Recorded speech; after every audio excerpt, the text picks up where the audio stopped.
সবথেকে বেশি ভালোবাসতো কারা জানে? বৃন্দাবনের ব্রজগোপীগণ। ওই বৃন্দাবনের ব্রজগোপীগণের মধ্যে আমার গোবিন্দকে কেউ কোনোদিন ভালোবাসতে পারবে না।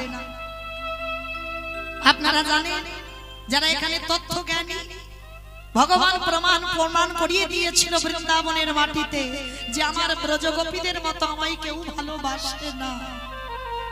নারদ বলেছিল, প্রভু আমি তো ভালোবাসি। বলে না, ওটা তোমার ভালোবাসা না। বলে, প্রভু আমার থেকে তোমায় কেউ ভালোবাসতে পারবে না। ভগবান বলেছিল, প্রমাণ দাও। বলে, প্রভু কি প্রমাণ দিতে হবে? ভগবান দ্বারকায় গিয়ে মাথার যন্ত্রণা, এই যে বাবা গোপীচন্দন, আমরা সবাই প্রত্যেকে ভক্ত, অনেক ভক্ত কপালে দিয়েছি।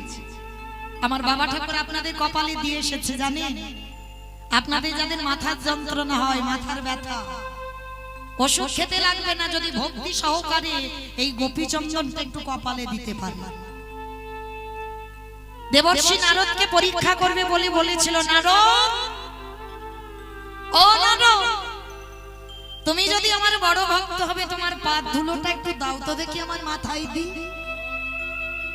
নারদ বলেছিল, প্রভু তোমার কি মাথা খারাপ? হ্যাঁ, তোমার কি মাথা খারাপ? আমার পাদ ধুলা যদি তোমার মাথায় দিই, তাহলে আমাকে নরকের থেকে আরো নিচে রৌরব নরকে যেতে হবে, আমি দিতে পারবো না। নারদ, আমি বৈদ্য কবিরাজ সবাইকে এনেছিলাম, কেউ আমার মাথার ব্যাধি ভালো করতে পারলো না। নারদ, তুমি যেখান থেকে পারো এনে দাও। ঠিক আছে প্রভু, তবে আমি দিতে পারবো না। এই তো ভক্তের লক্ষ্য, নিজে নরকে যাবে বলে ভগবানকে সুখ দিতে পারলো না। এটা কি বাবা ভক্তের লক্ষ্য? না। নারদ সারা বৃন্দাবনে ঘুরে বেড়াচ্ছে, কে দেবে? তার নিজের পাদ ধুলা। যমুনার ঘাটে গিয়ে বসে বসে কাঁদছে দেবর্ষি নারদ, আমি কার কাছ থেকে পাদ ধুলা নিয়ে যাব? এমন সময় বৃন্দাবনের অষ্টসখী কাকে কলসি নিয়ে জলের ঘাটে এলো, যমুনায় জল আনতে। জানেন বাবা, যেদিন আমার কৃষ্ণ বৃন্দাবন থেকে দ্বারকায় চলে গেল, বৃন্দাবন যেন শ্মশান হয়ে গেল। যমুনায় আর উজান বয় না, গাছে কোনো ফল ফুল কিছু ধরে না, ময়ূর ময়ূরী ভ্রমর ভ্রমরী কেউ গান গায় না, একেবারে শ্মশান হয়ে আছে। নারদকে দেখে ব্রজগোপীগণ বলল, ও নারদ, নারদ, ও নারদ, বলো না তুমি কোথা থেকে আসছো?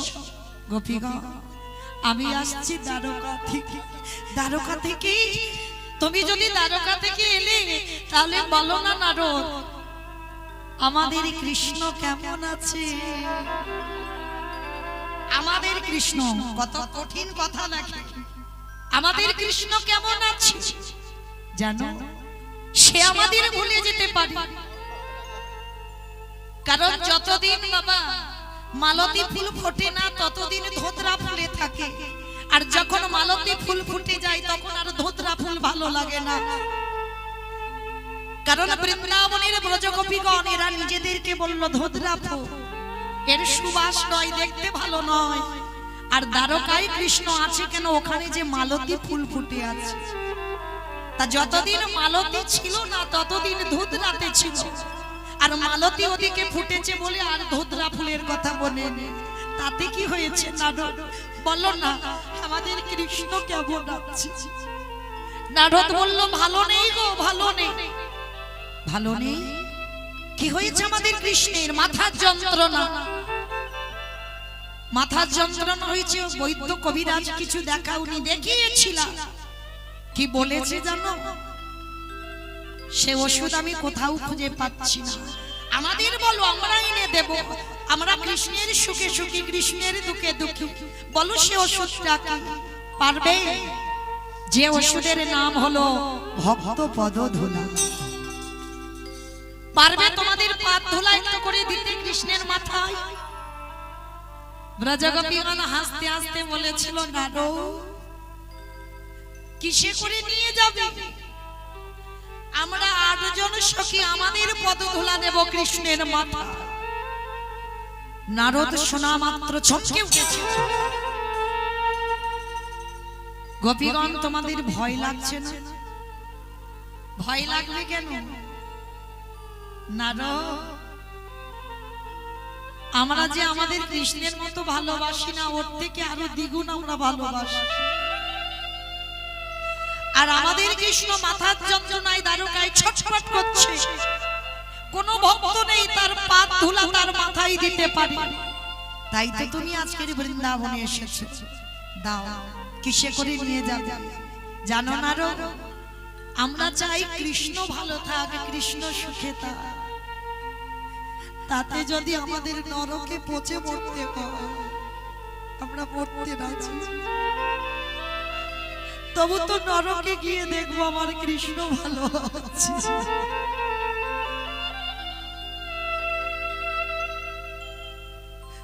এই হলো বাবা ভালোবাসা।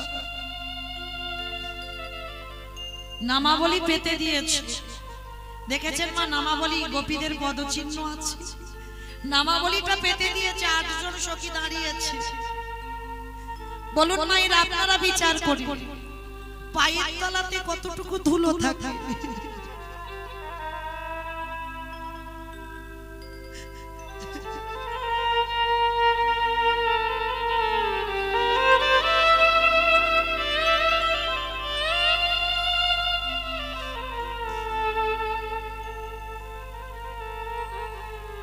ওই ধুলোটা যেই না গোপীগণে দিল, নারদার ওই ধুলোটা চাগিয়ে তুলতে পারছে। এত ভারী হয়ে গেল, আর তুলে চাগিয়ে তুলতে পারছে না। ভক্ত পদ ধুলার এতটাই ক্ষমতা, এতটা শক্তি। গোপীগণ বলছে পারবে না, নারদ পারবে না। 8 জন সখী নামাবলীটা ধরে কৃষ্ণের মাথায়, নারদের মাথায় তুলে দিল।